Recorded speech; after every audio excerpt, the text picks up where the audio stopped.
What's up, everybody? Welcome into the Hartenstein Lounge. Ooh. A lot of people are calling it the Hard Rock Lounge. The hard. I saw. Please never do that. I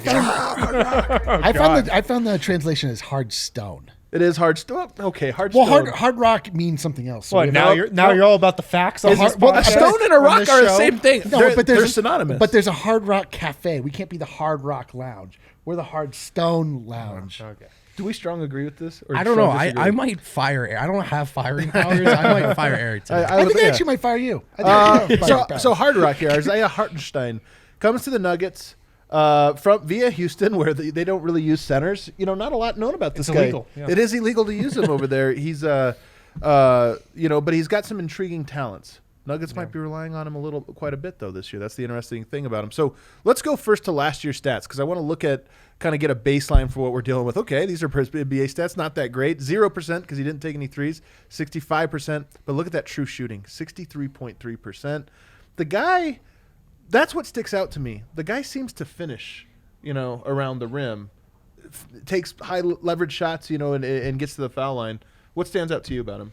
I just see the numbers of a guy that didn't get opportunity, that didn't get burned. And, a lot of folks in Houston, the writers I cover, even the fans, the bloggers, they're all pretty bummed out by the way Houston handled Hartenstein all the way to letting him walk. Mm-hmm. And this is a guy they feel was underutilized. So what I think was unknown entity and what we've seen in the past is not necessarily informative of what's to come. So he reminds me, Wind, of Wancho for us, where we're like, but he could have. He never got a chance, but when he was in there, things were good. Right. And he was part of these fun moments. That's kind of what I get from Houston. Those guys, he didn't really prove that he was what they thought, but he just didn't get a chance to. Yeah, well, he reminds me of Will Barton, too. Yeah. When the Nuggets swooped in and got Will Barton from Portland, a guy who had been impressive behind the scenes. Like, we heard all the stories about Will Barton just pouring in points in practice in Trailblazers practices, but he just never got a shot. Right. No. And that seems like it was a similar thing that happened with Hartenstein in Houston. But when he did get on the court, he produced. If you look at his per 36 numbers, if you look at his numbers when he averaged over 20 minutes a game, this guy's putting up a double-double. Yeah. So he produced, and like you said, he was efficient too. Eric, what's your Hartenstein take? Well, we actually now have the benefit of actually having seen him play a game, the first preseason game. A little tiny bit. And we were all looking at each other and laughing. We're like, this is like at a certain point he's going to take his mask off and reveal that he just is Mason Plumlee, right? Like he seems like an exact proxy for Mason Plumlee, but potentially more athletic, which is saying a lot because Mason Plumlee's quite athletic. I don't know if he's as athletic. I would say he's more coordinated. You think so? Yeah. Well, yeah, that's a good way to put it. A little more of a fluid. Yeah, he's got, and he seems like he uses his length pretty well. We did note that he does have a very long neck, which maybe is telling a little bit of a fib about his ultimate height. But all the same, he looked pretty good. Conspiracy corner fired up over here. All right, let's go to our big question here on him. And this is, this same question is going to be a big question for a couple guys that we have in this series. Is he another diamond in the rough by Tim Connelly? I mean, this is what Tim Connelly does. Yeah. He mines the NBA for guys that are being underutilized. He brings them in, and then they flourish into their true selves. They become their caterpillar that grows into a butterfly with the Denver Nuggets. Is this true of Hartenstein in your opinion? Well, I'll tell you, it was what I liked about Hartenstein's first presser with us is he identified himself as that type of guy. Right. And Denver as a team full of that type of guys. I think he might be, guys. I mean, not to the Jokic extent, but Denver needed to find a guy who could play backup center minutes on the low. And I think there's a real chance they probably extracted more value at that price point with Hartenstein than anyone else they could have. Definitely. Yeah. Because I think this is a guy who has a lot more headroom than his numbers, his reputation suggests at this point. Right. Oh, and I'm just thinking about what we're going to think of Hartenstein in 2 years from now. Yeah. He's definitely going to have a better standing with us throughout the league in a couple years from playing in Denver's system than he does right now. You think that's just a lock? Like it's just a gospel? Because I think he's a rotation player. And I think he's a backup center, and he hasn't been able to show that yet.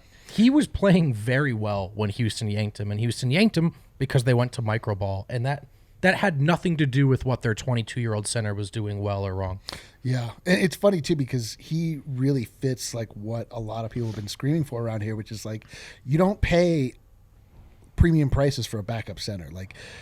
Mason Plumlee was making way more money than he should have been for the role that he was playing on this team. And so you get a guy that seems, in my view, seems to be like an exact proxy for what we were getting out of Plumlee, and the price is quite low. It allows us to do a lot more with our rotation and the roster as a whole. So it seems like a perfect fit. To answer your question, it seems like absolutely like he is a diamond in the rough that Conley was able to pull. So Conley has found diamonds in the rough, like we're talking about with Will Barton. He's also found Trey Lyles. So that was also a diamond in the rough, right? Like a guy that had started off, it's like, well, he's not being used right. Come to Denver, we'll use him, and then that didn't work out. So I think it's less of a slam dunk. You guys seem a lot higher on Hartenstein than I do. I think it's less of a slam dunk that, he's a for sure piece of this I think rotation. he's going to do a lot of literal slam dunking, though. I would say it's more of a like 5 foot jump hook.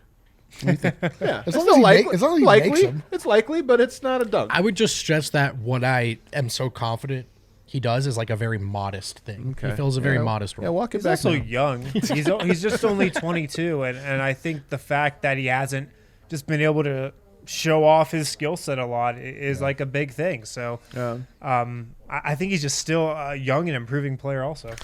Yeah. Let's go to the over under for him. So you guys, I felt like are going to almost certainly go over on this. I'm a little more lukewarm, I suppose, but I have games played 36. What? Wow. 36 games played. I mean, look, there's a chance they just don't go, they go. We saw in the first preseason game, they went to Millsap, JaMychal Green together as a 4-5, but basically two power forwards, That no was center. interesting. Yeah, and trying to figure out that second unit, we'll see what happens. You going way over? Way over. I just think he's the backup center. I mean, I just think he is, and if that's the case, He's 65-plus games. that's it. Real simple for me. Yep. I'm going over too. Now, if we're looking ahead to the end of the season, to the playoffs, maybe he's not like regular piece in the rotation. I could see that. In a regular season environment, yes, I think he's playing almost every night. If at least at the very beginning of the season, I think the Nuggets want him to be the backup center, and so they're going to give him that responsibility and let him run with it. If he can, we'll see. Yeah, I think he plays every single game.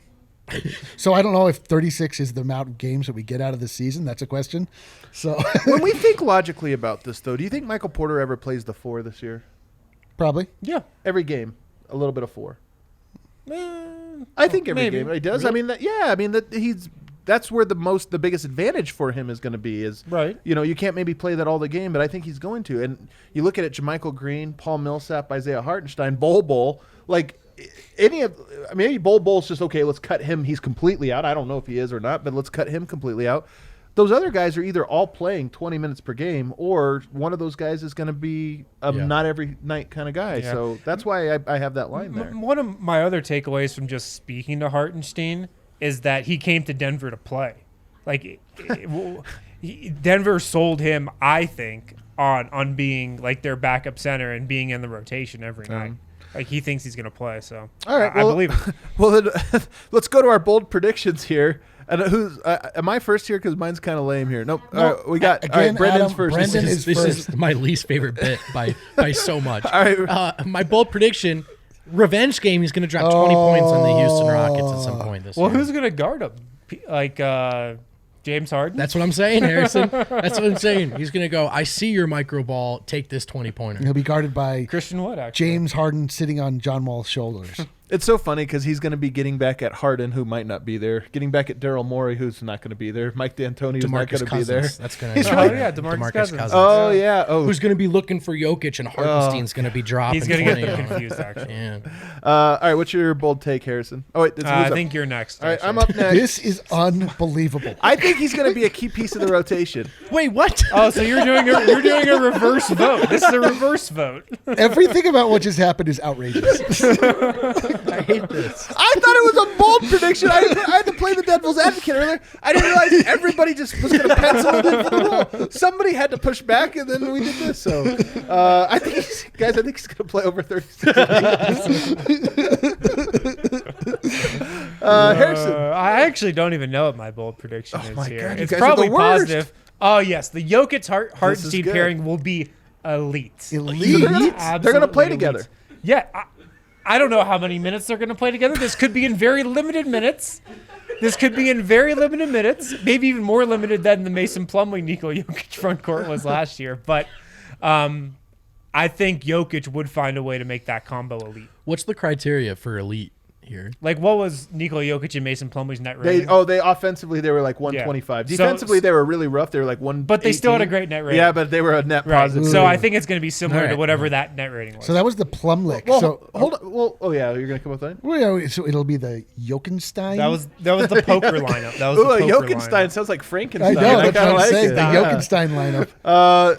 So real quick, because I want to pull on this thread about those two guys playing together because I think it's interesting. Yeah.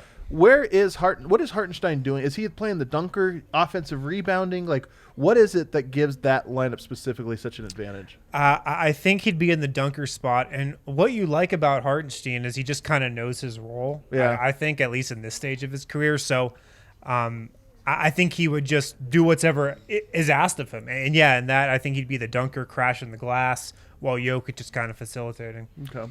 Eric, do you have a bold take for us? Let's find out together. Okay. Doctor? Doctor? Is it Doctor? He'll be better than Mason Plumlee. Isaiah Hartenstein would be better than Mason Plumlee at a fraction of the cost. He's much younger.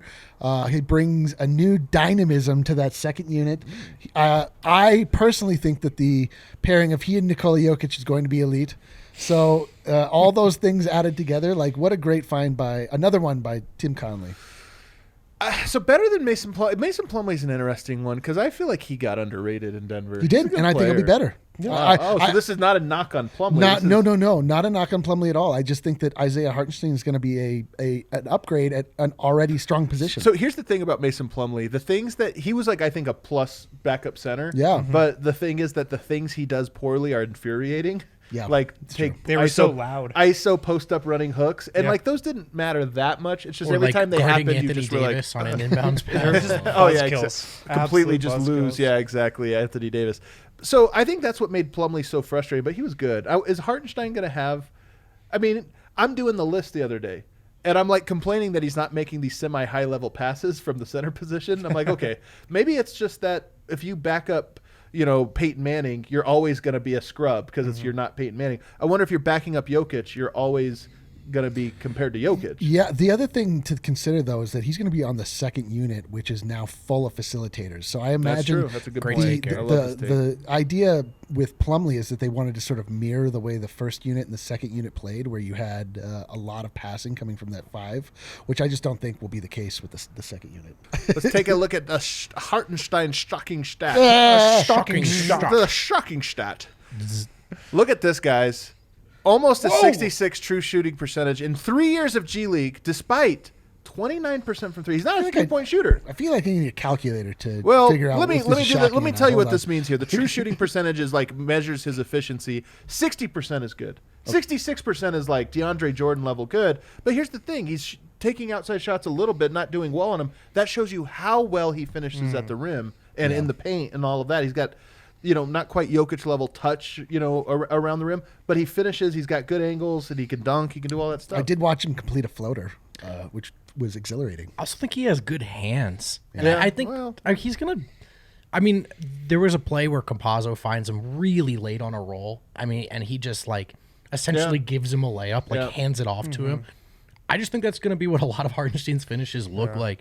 He's going to have open He's got a rolls lot to to the rim. overcome with a hard stone last name, not to be a stone-handed. Oh my center. God. I'm so curious if he's going to be able to shoot threes. Yeah, it turns out no, he shot 0 last Because year. I wonder if I hope a Hartenstein 3 is not the equivalent of last year's Plumlee ISO game. Yeah. You know what I mean? Right, Like yeah. that's going to be the downfall of the Yeah, second it's like unit. you grow it every time. Yeah. Here it goes. Launching From that from bad what boy I've up. seen, he has decent form. It doesn't seem like he's light years away from being a capable shooter. I'm curious to see how it goes. The all-time groaner, this isn't the all-timer, but one that I underrated one is the Marcus Camby mid-range jumper, which he was actually really good at. Or the Kmart But the thing elbow took jumper. forever, and it was like a slingshot. The wind-up to it was like the slowest thing You had ever. enough time to decide in your head, this is This- going. oh, There's God. no way. Coming on the next edition of the list, top 10 groaners of all time. Gary Harris floater number 1. All right, thanks guys so much. I mean, I like that you called him Hartenstein, like it's Bruce Springsteen. I think it's. Yeah, I think I all- called him like 5 different Yo, names. we're all over the Span board. of this with the video. You're going to enjoy pronunciations. the fan vote when I called him a different name for each question. So. We're all over the board. This is the end of the free portion of this, guys. But if you want to check out the fan vote, Irrational Fan, we got wind chimes, people talking about Hartenstein. You want to hear the rumors, and then of course you get the list on Hartenstein as well. You want to become a DNVR member, $5 a month. Go to thednvr.com, sign up. You get a free T-shirt, gorgeous T-shirt, Gorgeous. Many people are $5 a saying. month. That's like 2 trips to McDonald's cut out of your budget. Easy. You get a cheap thing at McDonald's. Or you could just, That's like one trip for breakfast me. burrito. Or you could just make $10 more a month. Just be an adult. Wow, You could have- badgering you- badgering could- the audience. You Is can best. have the to berate McDonald's the potential and be a Let's member. get out of this segment. Thanks so much, everybody, for tuning in.